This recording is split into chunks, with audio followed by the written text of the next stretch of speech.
Hi, this is Randy Finney with Right Side of the Chart, and today is Tuesday, May 19th, 2020. This video will serve as both a closing market wrap, do a quick update on the markets. Yeah, not a whole lot new to report, but I will recap that. I know new people are always coming to the site, or those current members may some just check in from time to time. So I'll just kind of hit on the big stuff and not spend too much time on the markets, and then go over a few trade ideas, longs and shorts, a couple different things, update gold, look at gold, see what that's doing, a couple other sectors that stand out. But again, it's the bigger picture, and I made some comments today on the site. We're in a trading range, and you have to recognize that for what it is. That trading range is a big sideways trading range. It's gone on now really for almost 2 months at this point, and we're at the top and upper end of that trading range.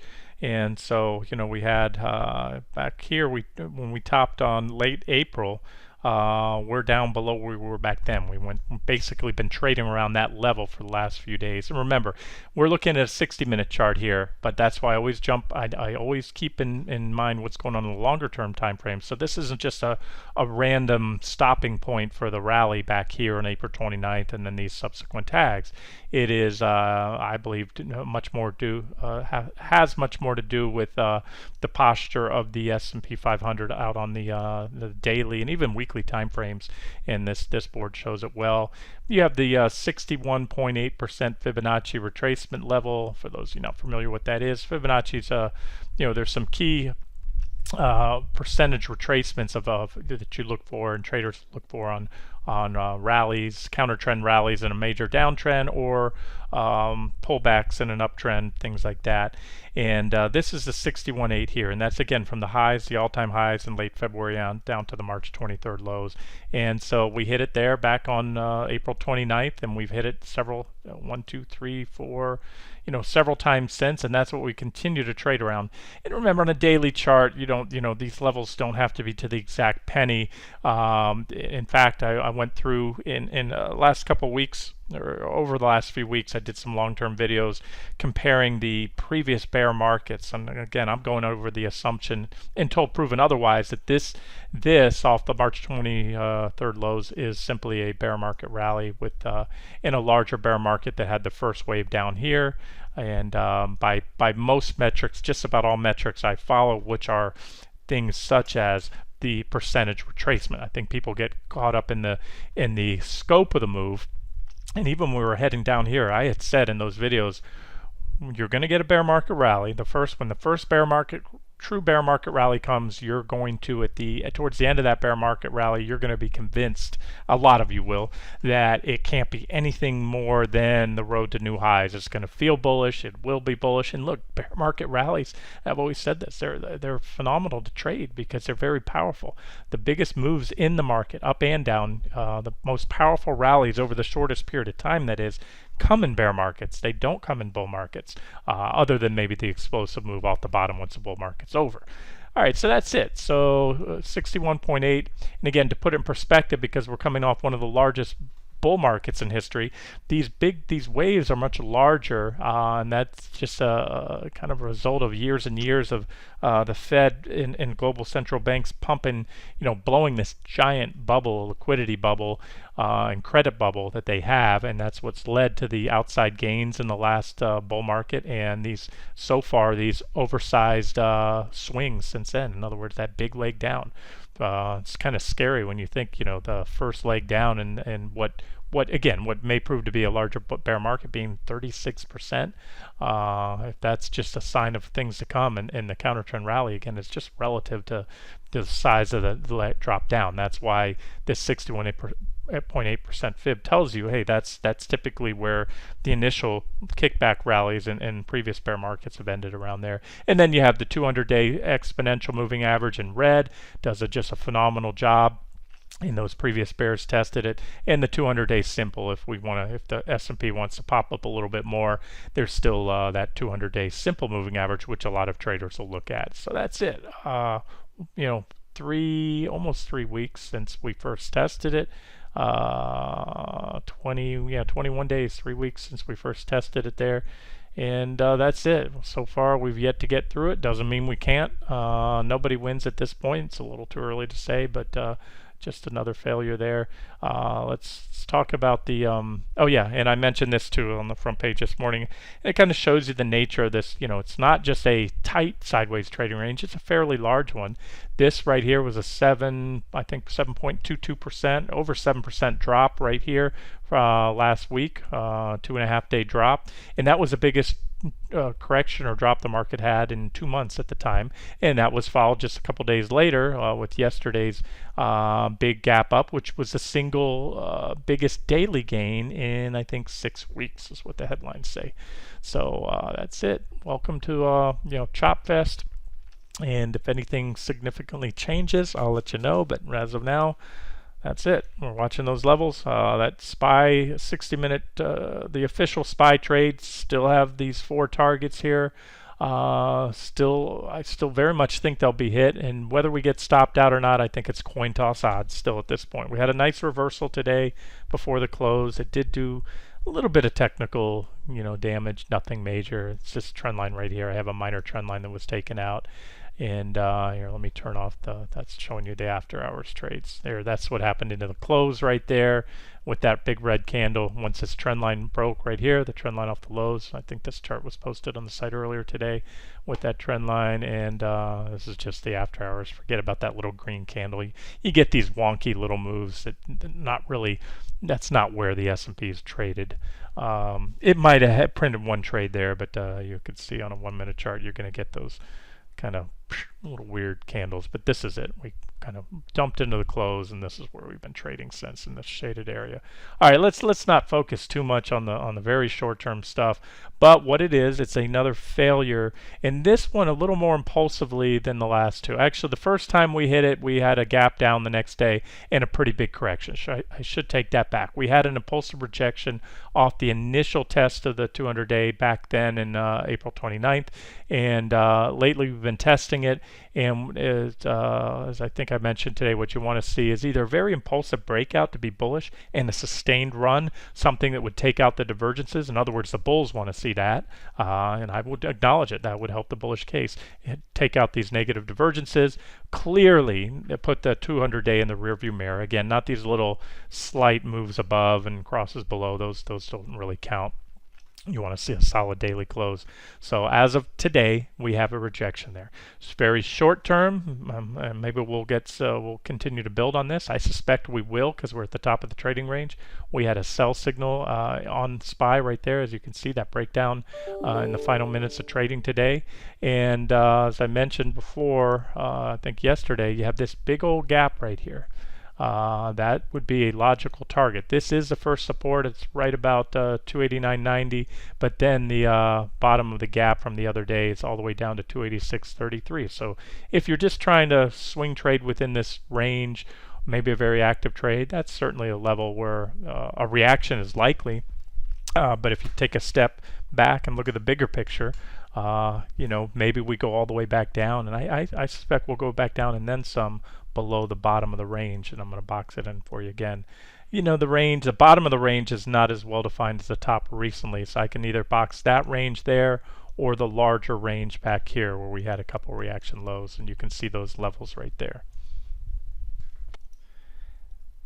I should note, however, although it's not nearly as representative of the entire U.S. stock market or economy, the NASDAQ 100 is a well-watched and traded index. It's basically a proxy for the market-leading FANG stocks.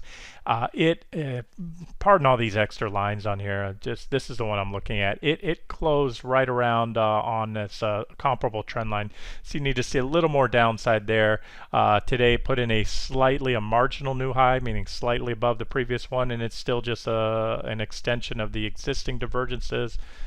So like I talked about, that's what happened leading up to the big drop, and when the February highs in the market kept inching on up, extending bullish, or negative, I should say, divergences.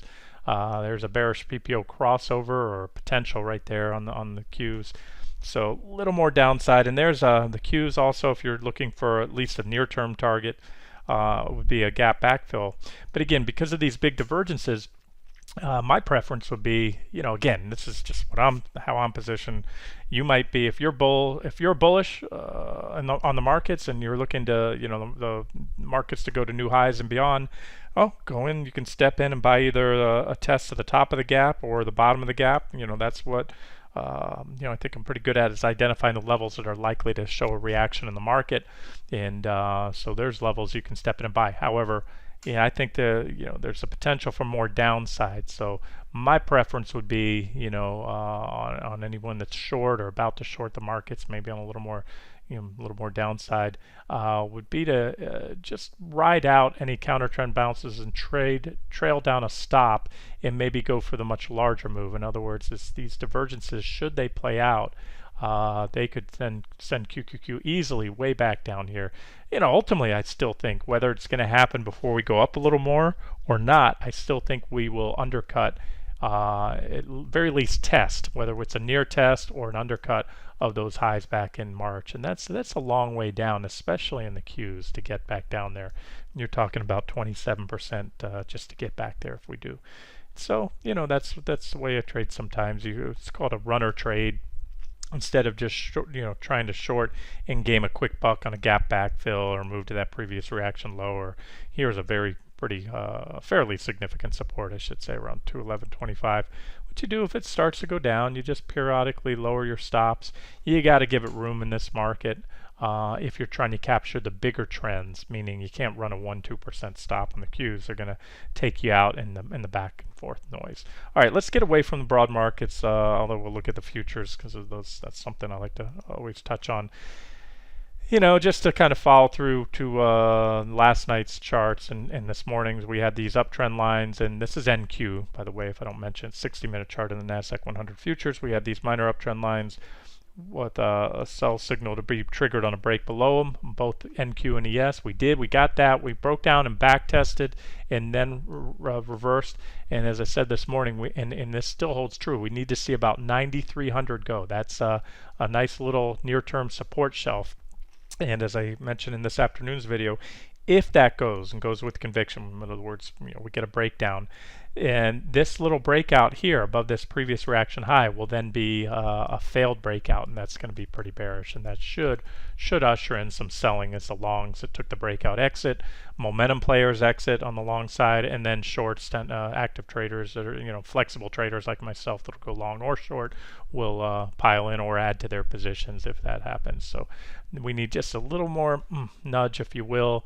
Otherwise, the very near-term and even intermediate-term trend still remains bullish for now in the NASDAQ 100. So, the broad market, the S&P 500 is not going to go anywhere significantly until and unless the tech breaks down and the NASDAQ 100 rolls down. So this is what I'll be watching overnight. Likewise, ES, we did get the next sell signal, but again, as I just showed you, on both QQQ, on that 60-minute chart, and NQ, we need the Qs to confirm. So we have confirmed sell signals on ES and SPY. As I showed you SPY earlier, this is ES, the S&P 500 E-mini futures. We broke that trend line that I was highlighting yesterday. There was our sell signal and a back test. That was another objective entry. Sometimes you break down, never look back. Sometimes you break a trend line or a bearish chart pattern and you back test it. It's equally as common. There's our divergent high, and I said this morning, earlier today, we need to see this trend line go. That was a downtrend line off the April 29th highs right here. We had a major reaction there, and it did go shortly before the close with that impulsive selling. So there's a check mark for the bearish case on ES. However, what will happen is if NQ and QQQ do not break those support levels, they, at the same time this has happened right now, they have fallen to comparable supports. Those comparable to the supports that were taken out on ES. So if NQ happens to bounce, if those traders that trade the Qs come in and buy it, then what it will do is result in a whipsaw signal or failed breakout. That's why I spend so much time covering the charts of both the S&P 500 and the NASDAQ 100, and then also the futures as well, because there are a subset of traders that only trade ES here. There's a subset of traders that only trade NQ, and then you have those traders that trade QQQ and those that trade SPY. So in other words, the more sell signals you get on those four different securities, especially on different time frames. The more check marks you get, meaning the higher the chance that that sell signal will play out for a decent tradable correction, and the lower the chance it'll prove to be a whipsaw signal. So that's the broad markets. That's what we're looking for.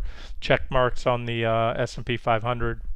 Need a little more downside tonight or tomorrow on the NASDAQ to get it. And if we go much above today's highs, remember we're already flirting with the 200-day. There's still a chance they can pop it and run at least a little bit. Anything more than, if the market's going to reverse, if we do take out the 200-day moving average, simple and exponential, either or, with conviction, usually you're only going to trade above there 2 or 3 days if it proves to be a whipsaw signal. I'm talking again about on the daily chart on the S&P 500 on the broad market. So I need to cover that because who knows what will happen tomorrow. So that's what it looks like right here with the 200-day.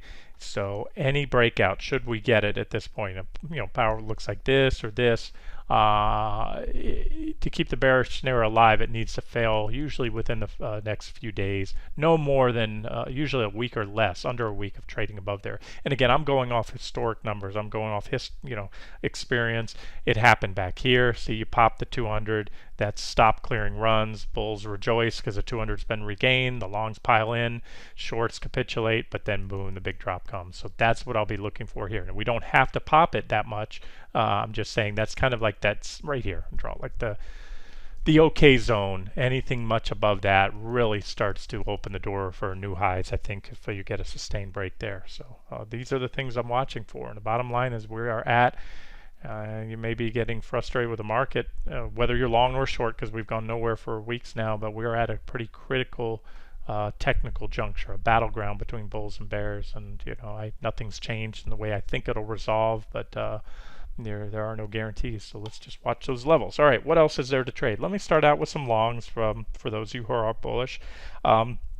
I don't, I have a mantra. I don't trust a bear market rally. That's what I believe this to be, and that's why I'm, been shying away. There's some nice looking long setups. Some of them are starting to pan out. I've highlighted the cannabis stocks, but again, the cannabis stocks are a little bit different. Those are that's a sector that flies under the radar. Those are not, most of those stocks are not, or any of them really, components of the S&P 500, the broad markets, the Dow, things like that. If they're in any indexes, it's usually the smaller cap indexes. And keep in mind, most of those are Canadian companies too, the pot stocks we trade, because cannabis is still illegal at the federal level in the U.S. So, although it's being sold in states and stuff like that, Aurora Cannabis, Tilray, all those, usually Canadian companies there. All right, where am I going with that? We'll get to those in a second. But stands out to me. A couple of the banks stood out today or recently. I'm going to go over those real quick. Not so much J.P. Morgan. That's the 800-pound gorilla. It's our biggest one. But Wells Fargo. Wells Fargo probably has one of the better looking charts. Again, where normally I might be jumping in with both fists to buy a stock like this with a beautiful bullish divergence right there, positive divergence, PPO turning up, and it may pan out. But like I say, don't trust a bear market rally, and so you'll sometimes get these beautiful chart setups. The financials have still been under pressure. They've been lagging significantly. I'm talking as a sector as a whole. You can look at the banking sector. BKX is the KBW Bank Sector Index. You can look at XLF. That's got the banks and insurance companies in like Berkshire. But you can see it's lagging behind, and it's just showing you a sign of non-confirmation on the rally. What's carrying this market higher is mainly tech stocks. But I just wanted to point those out. There's a couple of them. Again, Wells Fargo, and I thought I saw a couple others. I'll try to dig for you guys that are interested. The other thing about Wells Fargo right here, if you roll back in time, let me turn on these levels, it's also at long-term support. So I can make a solid case. I can tell you that right now. And if you're looking for stocks, if you are more bullish than I am and comfortable with this, who knows? If I see what I like with the market, if it turns around and convinces me that it's going to hold that 200, take that 200-day out, I might take a position here in Wells Fargo. But right now I'm just a little bit Like I said, as you can hear my voice, a little cautious, a little reluctant to step in there, a little suspicious about that nice looking chart. But like I said, long-term support here. This is a weekly chart, by the way. So those are key major reaction lows that happened after the financial crisis. The stock, found support back then, back there as well, and we're there now. So weekly support coupled with positive divergence on the daily chart. Like I said, one of the better looking charts, but it's also been lagging a lot. Things obviously aren't real good under the hood at Wells Fargo. If the stock is still way off its highs back from early 2018, the stock is down 67%. So bear market rally, maybe. We already had one there. Maybe another one coming. Let's get off it now and move on to the next one. The other ones that are, again, it's a sector that just fundamentally, it's a hard pill for me to swallow because they've been left for dead. The government has come in and bailed out the entire, the U.S. Airline sector industry with mostly taxpayer money, some government money as well. And see, I don't know, and this is where I think fundamental analysis really comes into play. You got to do your due diligence. What kind of share dilution, what kind of strings were attached to the bailout money? In other words, the airline stocks may be dead money for a long time. They could be zombie stocks. But I'm going to show you some constructive charts in the sector that stand out. LUV, Southwest Airlines, nice downtrend line, bullish falling wedge, positive divergence, everything I like to see in a stock. Been moving up lately. It's at resistance now. Constructive chart. Maybe we pull back off resistance. You buy it back at the trend line. Again, there's some fundamental things, including, most importantly, probably where I think we are in the bigger cycle of the stock market. If we are at or near the tail end of a bear market rally, I don't want to be going, everything's going to drop on the next leg down, just like it did there, no matter how bullish the chart pattern is. Yeah, metaphorically speaking, there's always something that's going on. But things that are components of the major indexes, that's what I'm talking about.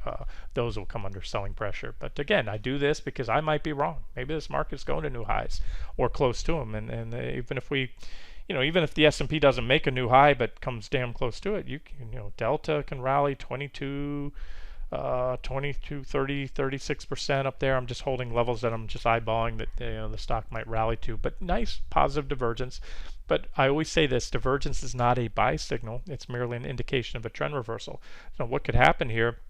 Maybe these divergences play out, but maybe they take a little longer to play out. In other words, maybe the stock makes another low, and I'll just keep these on my radar. And if they get maybe dirt cheap, and the economic picture, the macro picture in the U.S. starts to firm up, maybe there is a real solid vaccine or treatment for COVID, or just the cases fall off a cliff and just kind of vanish, and people start packing in planes again. Yeah, then I might keep an eye on this one. But it could still. You have more downside to go, and keep those divergences intact and then bottom at a later point, or maybe that was it. I don't know, but I wanted to share this with you guys for those of you interested that the charts are certainly setting up on some of these. I'm just going to rifle through some of the other airlines there. There's UAL, United, almost a divergent low for all intents and purposes, about an equal low with the indicators making higher lows there. American Airlines, positive divergence. That one really hasn't even broken out yet. Could. So you can replicate that chart. I'm just going through. Some of these are not U.S. airlines either. Some are.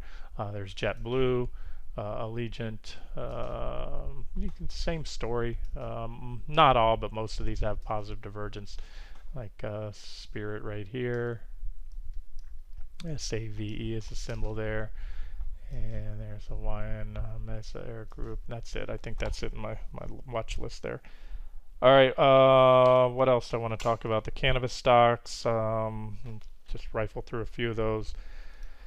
The Green Organic Dutchman Holdings continues around. That's the Toronto shares right there. .to. This is the U.S. shares. They rallied up. Remember yesterday we hit my first target here. For a breakout. This was highlighted last week as a objective long intro and a breakout above this little wedge type triangle pattern. And yesterday I highlighted we hit that first target for a quick 57% gain, and then I said next target would be up here. I would say my preference is to sell a little bit below. Don't hold out for, if you see resistance at 49.53 right there, that's about 49.5 cents. It's a low price stock, obviously. That's why it's trading down to the nearest thousands. You want to step in a little early. So close enough. 134% gain in 2 days. Maybe tomorrow it didn't quite hit that target. So if it pops up tomorrow, even on a momentum fueled overshoot, you could still book profits. Or you can do this while there's momentum in the sector. Just let it ride. The one thing I told you about these stocks is just never ever underestimate how far they can go once they start to become overbought, or how far they can drop when they become oversold. So there's momentum now, but again, I mentioned that's pretty solid resistance. So if you took profit today a little shy, when all eyes are looking at a level, you're likely to see the seller step in early, and that's why I like to take profits a little before all the official trades. If it was an official trade, T1 would have been set, or T2 would have been set below that, right around there, somewhere around where we topped today. But what else? Any others? Emerald Therapeutical. You can just see as I go down the list, these are some of the ones I covered the other day. Canopy Growth, here, CGC. It's been moving up. They're going to report soon, but just in the last few days, this one's rallied, 35 or more percent. Tilray still hasn't popped yet. Tilray needs to pop above this triangle pattern in that downtrend line right there, and that first target's going to be that larger downtrend line up here. So that gives, if as long as the momentum remains in the sector, it's like a game of musical chairs. What you're seeing right now, by the way, guys, is a risk-on environment. The stock market's been rallying for a while, so now people are feeling a little more confident to go into junk stocks. These cannabis stocks, look, I was a big fan, very bullish and mostly long on these guys for years, but when the sector started, it got to the point that it just, to me, it was a screaming fundamental and technical sell on these guys back here with these divergent highs. Now I pulled up the ETF MJ, the marijuana cannabis ETF. It's still holding above that 1268 first target support, and so next objective long entry is a back test of the trend line, or right here, it back tested the 1268 level. You could have bought it today, and with the next target there, 1427, then 1573, and then if it gets there, probably a good time to get out. But as I said, this is a momentum trade right now. Even though we closed down today, red on the S&P, doesn't matter. We're still up near the high end of that multi-week range. So you have a risk-on market, meaning traders are favoring stocks, especially aggressive tech stocks, high growth companies, and they're not afraid to step in now. No, remember, the whole basis on these is the chart was constructive. The one that I highlighted first last week that really stood out to me as my favorite was ACB, with this nice bullish divergence here, positive divergence, bullish golfing candle, and then it broke out from there. And so where it was highlighted last week, the stock ran about 250% in just a few days. So that was kind of the catalyst. But you can see there's some reactions there. I probably should have had a line there, and I'll put it there now since we've already had another reaction. But there were reaction low, a couple reactions there, and now a reaction there. So about 1770. So obviously I wouldn't chase this one here, but you can maybe look to buy it on pullbacks. You can add another line right here now because we had a little day break there. This support here, if it pulls back, and it's one of the strongest in the groups right now, and they reported earnings. So that's that. But if the market were to start correcting and head back down to the bottom of the trading range, or worse, remember we have those divergences have been building, and you start to see heavy selling in the broad markets, and sooner or later that risk on environment we're in is going to go to risk off. And I can tell you this because I traded these guys for years, especially in a bear market like we're in now. This is a bear market rally, make no mistake about it, in the cannabis stocks. The traders, they're called momentum traders. I know because I'm one of them. A lot of times when I trade these stocks in and out, they will scurry like cockroaches when you turn on the lights. You walk out in the middle of the night, if you live in Florida like I do, every now and then you get cockroaches, turn the light on, and they all run. That's what the momentum traders do. So when they see that the gig is up, the momentum's up, these stocks can and will fall as fast or faster than they rise. So do not underestimate. If you are playing this sector, no praying and hoping as far as stops go. You need to set a stop. You need to decide if you enter this or any of these stocks, you buy it at support, where you're going to stop out if wrong. And what I would recommend is keep an eye on the entire sector. I have my watch list that I go over. It's on another monitor right now, and I'll look at the leading names, the big ones like Tilray. I'll look at the ETF MJ, Aurora Cannabis, CGC, those kind of companies, and once it seems like that's it, then it's time to get out. All right, moving on, and then we'll wrap it up. Gold, probably should touch on gold. Gold, I told you guys yesterday, I think it was, or starting last week, I told you we had this price channel here, some divergence, resistance. Looked like we could get a correction. Gold, it did. It broke the price channel.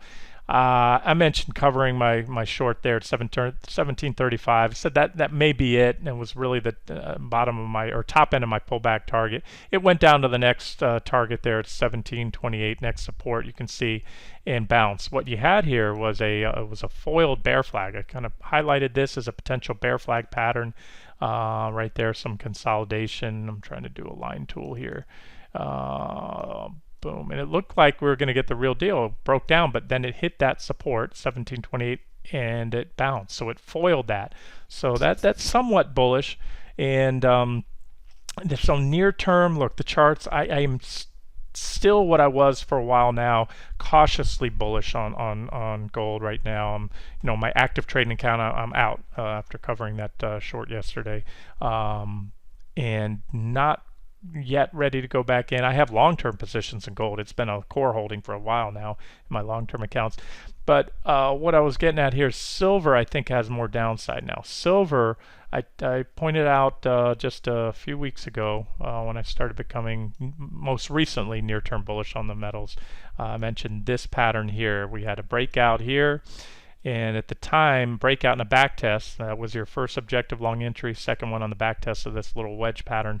And I said I suspected that silver may outperform gold going forward, and that was certainly the case, and then some. I mean, from the back test alone, silver rallied 20%, gold rallied only a fraction of that. So there was that outperformance. Now, where I'm going with this, I think silver is a short. In fact, I may establish a short trade on this tomorrow. Holding off because, like I said, we're getting some of those early near-term sell signals in the market. If the Nasdaq goes a little lower, that could bring in more, usher in more selling in the broad market, and we may see the precious metals get a flight to safety bid. However, I'll be very clear at this point in time, despite the relative recent outperformance of silver, I think silver will now underperform gold, and in fact, I may even do a short silver long gold kind of paired trade just in case both, we get a flight to safety bid and both go up. That's sort of a hedge. It's a paired trade, but hedging one, going long gold, short silver. But you can see here, unlike silver has negative divergence, gold didn't. So we have negative divergence on the 60-minute chart. You guys know by now there is more to it. I don't want to oversimplify things, but my style is pretty simple. I look for these divergent lows right there that are bullish. And look for a breakout then, because divergence isn't a buy signal, but sometimes I'll start scaling in if it looks imminent ahead of time, and then you get a buy signal and you get a rally, and then you come full circle, wash, rinse, repeat. Look for the negative divergence, divergent high, correction. Sit patiently. Sometimes things chop around. I don't have an opinion, but then you get a negative, divergent high right there, negative divergence, correction. Right there, that was the last bullish setup we had. I'm pointing out the time, positive divergence, bullish, breakout, back test, and boom, 20% rip in silver, and we've come full circle. That's where I'm trying to get to here. We had a trend line break, which we broke. We broke the other day, giving us a sell signal. We had a little kickback rally, took out the previous high, but in doing so, it set up the stage for an even bigger drop now, in my opinion, because now we have that negative divergence. So again, it's wash, rinse, repeat. Targets, first target 17,258. Might tweak that one a little bit. We have a little reaction there and a reaction high over here. So let's just say, yeah, that's second target, and a potential third and final target here, about 1598 or so on SI silver futures. I do understand a lot of you don't trade futures, so on silver I didn't have time to do the chart. Well, yeah, I'm glad I pulled this up. I hadn't looked at it today. Silver ran right into, I had that 1633 level here for a long time. That's a big level. It was a lot of reactions there from above and below. Support there. Support once broken becomes resistance, and we're back to that resistance. So that was a fundamental catalyst here. We broke out of this nice symmetrical triangle. Again, that was highlighted back here at the time, and there's that whatever it is, Ripon Silver SLV, the ETF, about 15%, so lagged behind the futures a little, although the futures, I think that breakout was down here. And that's it. So overbought. Here's a story on silver right now. The momentum is strong. You got to be careful, but don't let it get away from you. But we are overbought at resistance. And then the case I just made on the 60-minute chart of silver futures. Last time we were this overbought was right here. We were overbought here and here, and we corrected each time. So overbought is certainly, it's not, I always say it's not a sell signal, but this is an extreme overbought reading. Again, last time where that overbought was right there, and that was followed by a drop before all is said and done, about 15-16% in silver. So there's a case for a short trade in silver. 60-minute chart of SLV, not as clear to me as the futures. Remember, the futures you're looking at round-the-clock trading, whereas SLV you're only looking at the regular session trades there. Oh, finally, we'll wrap it up here. When analyzing gold and or silver, I always like to take a look at the U.S. dollar, and sometimes I like to use both the dollar itself, obviously the U.S. dollar index. You can look at various charts have it. You can look at dollar futures. It's going to show you the same thing. I'm going to find those for you here. I know I have that chart down here somewhere. DX, that's it. Kind of bouncing around here. But if you remember, most recently, remember that when the dollar falls, that's bullish for gold. And so up here, we had these divergent highs. The divergences just extended, and that was a catalyst for the correction in the dollar, which in turn was the fuel for the rally in gold and silver. And right here, there it is, divergent high, and boom, this big drop in the dollar. And the reason that happens is gold, at least the gold we're trading, in gold GC, gold futures contracts, or GLD, the ETF, in most gold, not all, but most gold around the world is priced in US dollars. So when the dollar drops in value, it takes more dollars to buy an ounce of gold. That's why you have that inverse relationship. Dollar down, gold up, and vice versa. And then I'll also take it a step further and keep an eye on the euro, because the euro is the largest component of the US dollar index. It's 60-something%, by far the largest. The next closest, the distant second, is the yen. So if you can really look at the euro and figure out where that's going, it's just the dollar in reverse. So what I'm getting at here is right now, this helps to confirm that short on silver and probably gold. I may not go long gold. I'll probably just do a pure play short on silver if I decide to take that trade tonight or tomorrow or anytime soon. But this is it, wash, rinse, repeat. Divergent high right there, correction. Divergent low, bullish right there, a rally. And that was actually, chopped around a little bit. And even these little micro or smaller divergences play out. And that's what we have now. We have a divergent high there. We recently had, a nice move up in the euro. And that meant when the euro is going up, that is bullish for gold. All other things being equal. Please don't. I always get this.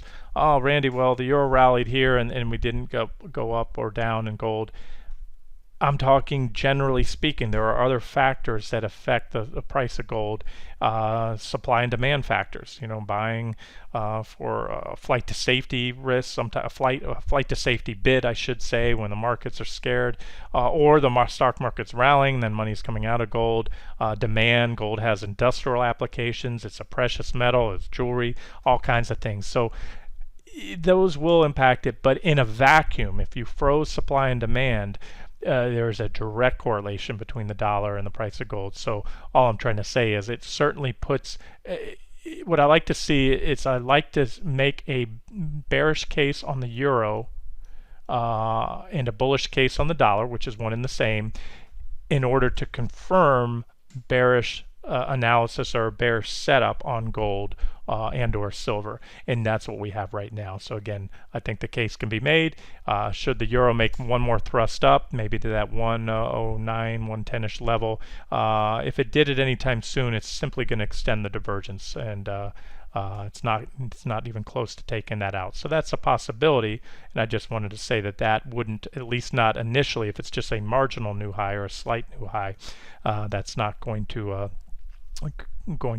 completely negate the case for a short on silver and gold. But like I said, I have mixed thoughts. It's not going to be an official trade. It's only a quick trade, and that's kind of what we're in. We're in a very choppy sideways market, And these trades are quick hit and run, so that's what it would look like if we have that other marginal new high. And again, I wouldn't be as keen to be short gold or silver if the stock market starts moving down impulsively, because then you might get buyers that come in again and buy gold for that reason. And sometimes silver can correct when gold goes up. They don't always move together, but they tend to. All right, long video. We're going to wrap it up here, but those are the things I'm watching. Like I said, I just showed you a few constructive sectors. Like I said, I have my reservations, but banks and certain banks, not all of them. I showed you Wells Fargo in particular, and some of the airline stocks, some of the cannabis stocks. The momentum's still there, but be careful. Like I said, that's a game of musical chairs. When the music stops playing, you do not want to be the last one in the room standing without a chair. So play them while the momentum's there, but you got to be quick and nimble in a bear market. Get in, get out, and move on to the next one. Oh, finally, sorry guys, I said I was done, but I'd be remiss not to point out and do an update on the TVIX trade. Doing all this coverage of the market. TVIX, if you remember when I added this trade, I said that, we may stop. I favored a punch on through there, but I said we may stop at that downtrend line. I gave you a price channel, and this is a 60-minute chart of TVIX. And sure enough, that's exactly where we stopped. I probably should have, and I thought about at the time making T1 that trend line. I thought it was so close. I thought we'd get a momentum fueled overshoot, hit the first target, which was set just below the 247.97 resistance. Well, it turns out we hit that trend line to the penny, and I have not modified that thing. You can see if I put a line on it, it tells me the last time I moved or did any changes that, maybe I extended it, was on May 12th, and on the 14th, we hit it perfectly. And on the following day, or no, that's also the 14th. This is a 60-minute chart. Two 60-minute candles. Where I'm going, so we hit it and we pulled back. And I even mentioned it that day that you might want to take some profits because we were at that trend line. But so far, so good, because the market went on to make a marginal new high today before it reversed. And what happens is the VIX didn't make a lower low, which you might have thought it would. So this is kind of good. It's showing me that right now there's a little demand for the VIX. So I just want to say, yeah, in hindsight, I should have put that official first target there. Could have taken profits, recycled back in, but we still need to, now at this point in time, we need to break this trend line because it's been further validated with this most recent tag. And that could, here's the thing, since we came so close to my first target already, effectively it's been hit. Now, it wasn't actually hit, but close enough. And so what that means, it's usually, I list different targets because it's the initial tag of each target that I think the odds are good for a reaction. So that one, you got your reaction, hit the target. And then usually the second time, you have very little, if any, reaction. The odds are you probably go through there. Could get a second reaction, but usually you go through. And so that's what I'm kind of favoring here. So we'll leave it here. How this plays out is if we get some more downside and we get a little more nudge on especially on the NASDAQ 100, and we can get a drop in the futures tonight, something especially that carries over into the trading session tomorrow. Because remember, TVIX, this is not futures. They do have futures on the VIX. You can trade those, but I don't, futures are never official trade ideas on the site because I realize a lot of traders don't have access or the capital requirements for futures or the experience. TVIX is going to have to trade during the regular session, so this would take some follow-through downside in the market tomorrow. And if so, you could see a quick move in the VIX, and we're talking from where we closed today. This is after-hour trades. Let's see. No, that's after hours. Okay, that's where we closed today. I'm trying to get close enough to it. That'd be about 45%. If the first target's hit. If we go on up to T2, you're talking about 76, 70, about 77% there. Again, if it goes the other way, if the stock market pops the 200-day moving average with conviction, keeps going, then this trade will probably be stopped out, as will the SPY trade, and that's that. And we'll just watch the charts for the next objective entry. So let's wrap it up here. This has been Randy Finney with Right Side of the Chart. Have a great day.